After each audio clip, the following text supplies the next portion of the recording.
Diamond textile તરીકેની ઓળખ ઊભી કરનાર સુરત હવે એમડીની છાપ ઊભી કરવામાં સુરત ફરી એકવાર ખટોદરા વિસ્તારમાં પોલીસે મોટા પાયે ડ્રગ્સ ઝડપી પાડ્યો છે। ડાયમંડ અને ટેક્સટાઇલ તરીકેની ઓળખ ઊભી કરતા સુરત હવે એમડી ડ્રગ્સની છાપ ઊભી કરતા સુરતના ખટોદરા વિસ્તારમાં પોલીસે મોટા પાયે ડ્રગ્સ ઝડપી પાડ્યો છે। જૂની સબજેલ પાસેથી બે આરોપીઓ મોપેડ પર એમડી લઈને પસાર થતા હતા ત્યારે ડીસીબી ઝોન 4 પોલીસની ટીમે બાતમીને આધારે બંને આરોપીઓને પકડી પાડ્યા છે। આરોપીઓ પાસેથી પોલીસે 1.43 ગ્રામ મેફેડોન ડ્રગ્સ જપ્ત કર્યું છે।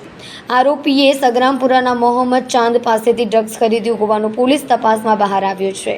ખટોદરા પોલીસે ડ્રગ્સ આપનાર ચાંદ પાસેથી પણ 3 ગ્રામ એમડી ડ્રગ્સ મળી આવ્યું હતું। આરોપીઓ પોલીસે રૂપિયા 1.50 લાખનો મુદ્દામાલ કબજે કરી ત્રણેય આરોપીઓની ધરપકડ કરી કાયદેસરની કાર્યવાહી કરી છે। સુરત શહેરમાં નો ડ્રગ્સ ઇન સુરત સિટીનું કેમ્પેનિંગ ચાલી રહેલ છે।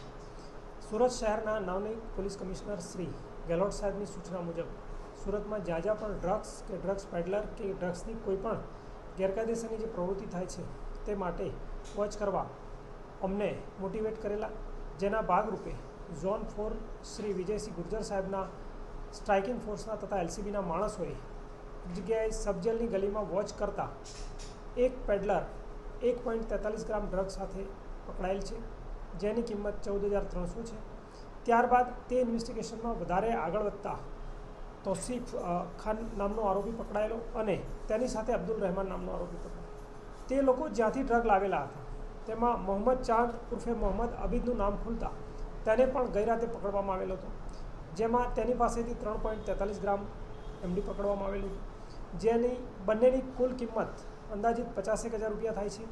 આ ઉપરાંત 4 મોબાઈલ, રોકડ તેમજ વ્હીકલને કબજે કરતા કુલ 2,37,690નો મુદ્દામાલ કબજે કરેલ છે અને એનડીપીએસ એક્ટ મુજબ પીઆઈ ખટોદરાએ આગળની તપાસ હાથ ધરેલ છે અને તેઓ વિરુદ્ધ કાયદેસરની કાર્યવાહી કરવામાં આવેલ છે।